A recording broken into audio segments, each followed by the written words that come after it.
I got chills and multiplying, and I'm losing control, 'cause the power you're supplying is electrifying.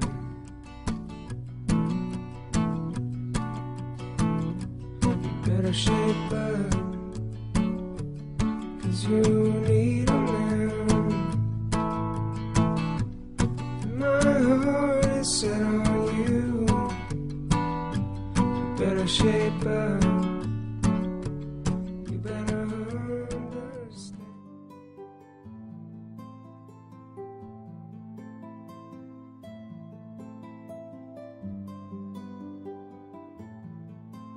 She is sitting in the back of math class.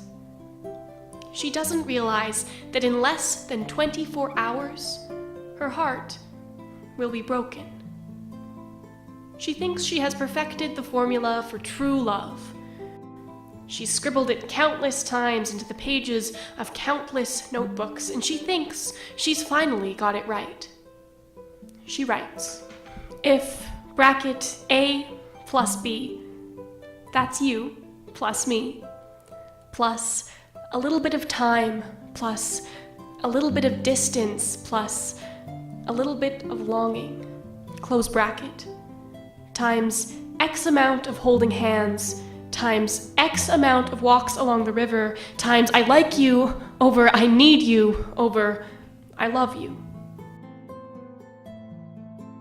Minus the space between us, minus the desire to leave you, and the whole thing to the power of 2. That's 2 times I've fallen for you. If she puts it together, what does it all add up to? It has to amount to something, right? Because if all it amounts to is nothing, then what was the point of taking math class in the first place? She is beginning to realize that math class is nothing like falling in love.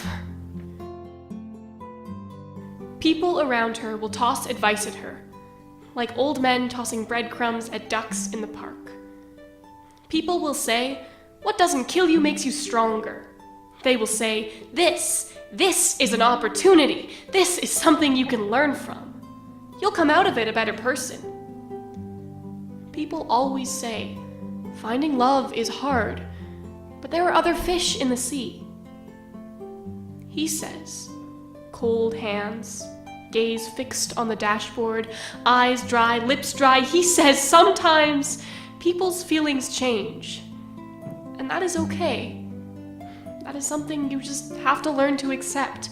Sometimes you just have to move on. He says we can still be friends. I say bullshit.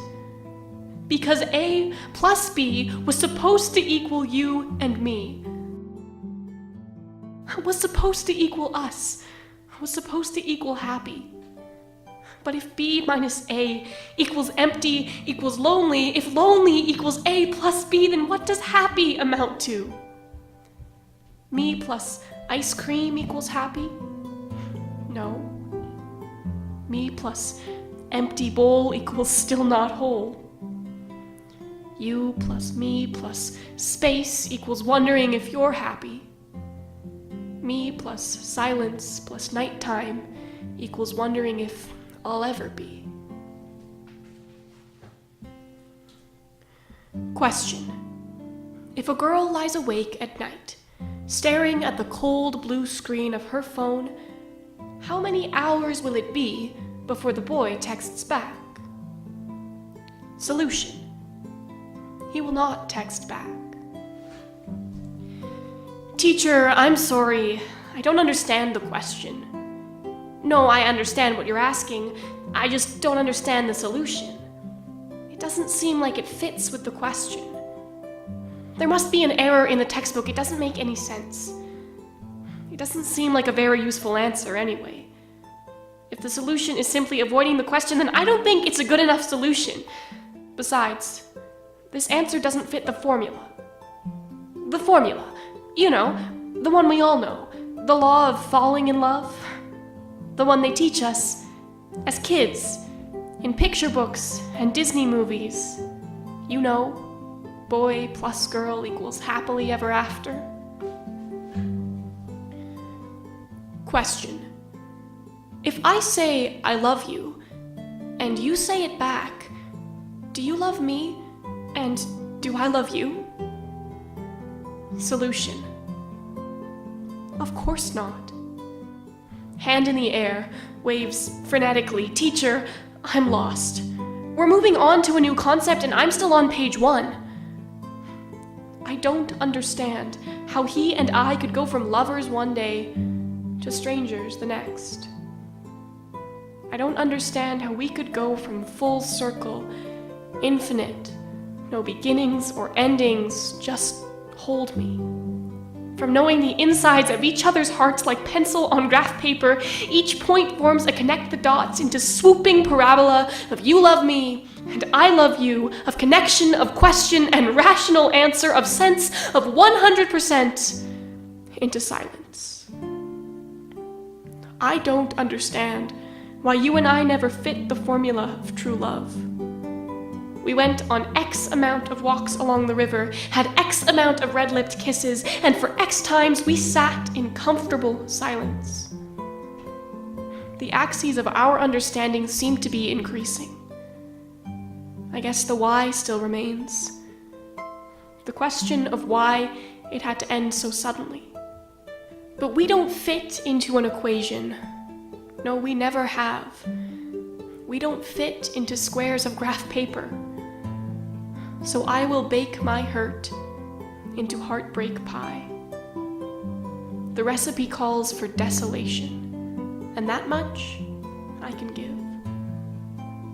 Stir in 3.14 cups of promise, 3.14 cups of moving on, add 3 months of something amounting in nothing, 14 CDs of your favorite songs.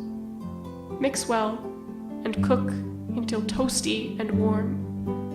Leave to cool in the back of the room.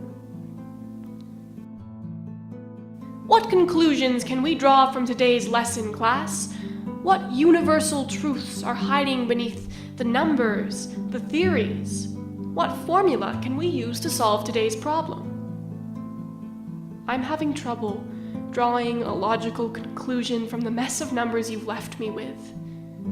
There is no sequence or pattern to sadness. If this is a lesson in heartbreak, then I think I've learned it. If this is a lesson in forgetting we ever loved, I'm going to need more time. She is rewriting the formula for finding true love. If A plus B equals empty and lonely, then what does C plus B equal? Or B plus D, E, F, or G, or A plus H, I, J, K. The variables need to change because A plus B is smaller than and not equal to happy. Bracket B, bracket B, me, times X amount of hours spent in front of the mirror learning how to love myself. B times weekend coffee dates with my best friend, times crying to my parents and crying to my dog, times smiling for no reason and smiling because I will be okay, times purpose over forgiveness, over, minus A, minus U, and square root the whole thing. Because I am rooted in the belief that I will be okay. I will be okay, and you will too. But for now, she is sitting in the back of math class, fiddling with a pencil, not realizing that in less than 24 hours, she will take a bite of heartbreak pie.